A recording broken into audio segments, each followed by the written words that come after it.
students, welcome to Delta Publications. Today we're going to dive into an important concept in physics, the force of friction.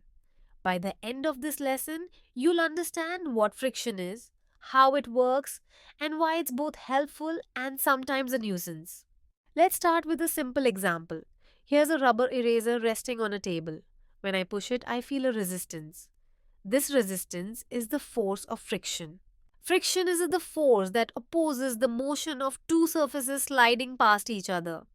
Whether you're sliding a book across the table or driving a car on the road, friction is always at work. Friction occurs because no surface is perfectly smooth.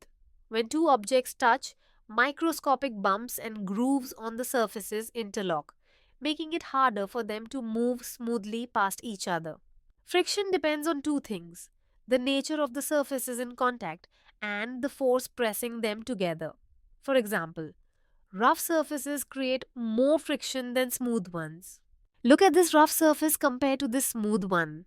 On the rough surface, the block experiences a greater force of friction because the microscopic bumps have more opportunity to interlock. Different materials create different amounts of friction.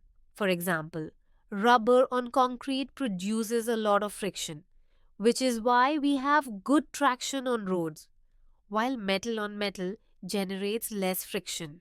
In the case of a car, friction between the tires and the road helps the car stop when you apply the brakes. This friction is essential for controlling speed and keeping the car stable. Now let's talk about the two types of friction: static friction and kinetic friction. Static friction is the friction that resists the start of motion. It's the friction you feel when you try to push a stationary object, like trying to push a heavy box across the floor. The force that resists your push is static friction. Once the box starts moving, kinetic friction takes over. This is the friction that resists the motion of objects that are already sliding. Kinetic friction is usually less than static friction, which is why it's easier to keep something moving than to start moving it in the first place. Friction can also be affected by the type of surface. For example, ice has much less friction than snow, which is why sleds can glide across ice with little resistance.